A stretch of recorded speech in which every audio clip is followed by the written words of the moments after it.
what is resilience and how does this influence environmental governance? There are different ways of thinking about environmental governance, different ways of framing it. The predominant way of thinking about it is that of sustainable development, which is thought around integrating the environmental and economic and social aspects of development.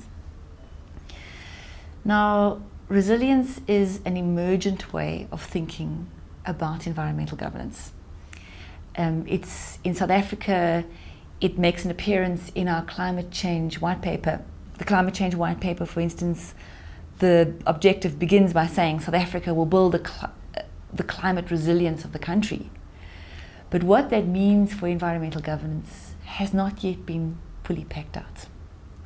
I do think, however, that it has significant implications for how we think about environmental governance and how we design our legislative tools.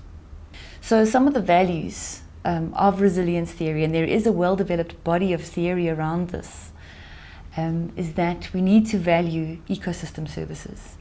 We need to be paying attention to key slow variables that have the potential to shift our social and ecological regimes to different regimes that are possibly not desirable for us.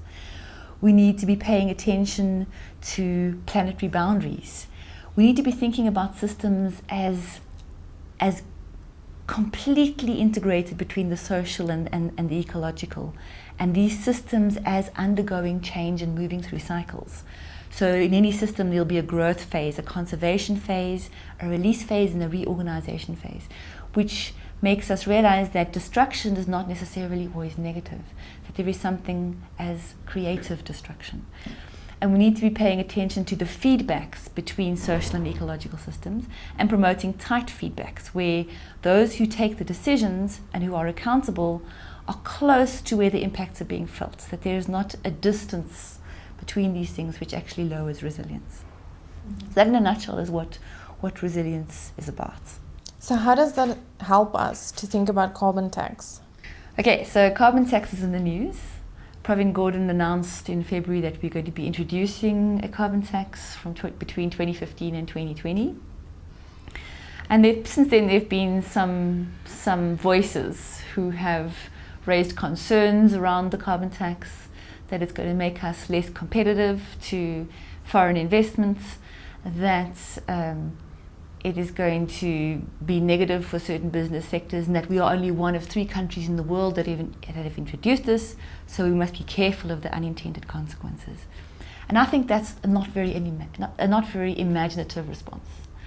That this resilience thinking makes us realize that sure, there are going to be short-term losses and short-term negative impacts, but if we make ourselves more and more reliant on fossil fuels, we're actually going to be making ourselves less resilient, and the shock is going to be greater.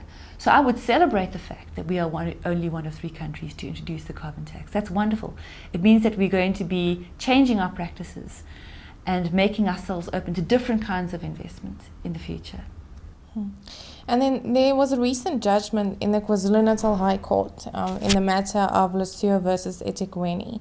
What happened in this case and how does it help us? Okay, this case was a challenge to a project initiated by the eThekwini municipality. It's called Deos, which stands for Durban Metropolitan Open Space System.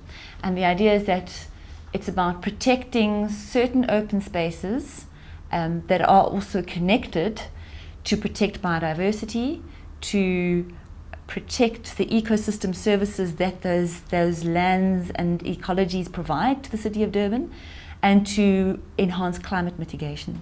So they've worked out which areas of land are involved, and the project was about having this as an overlay on the town planning scheme.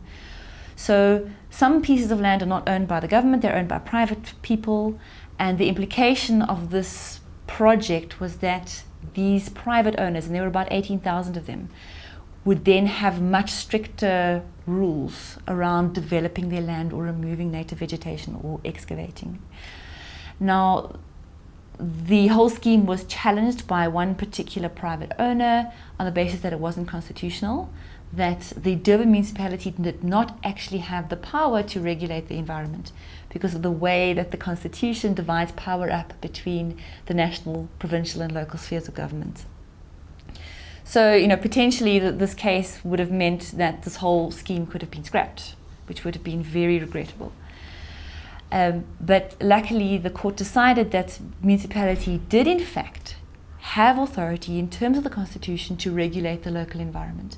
And the means for that was to say that municipal planning in the Constitution incorporates the idea that municipalities can regulate their local environment. So I think this is a fantastic decision. It means, in terms of the resilience framework, it affirms the protection of biodiversity, it affirms the protection of ecosystem services, and it's promoting a tight feedback. It means that the municipalities will be accountable and have the power to actually have a say over what happens in their local environments.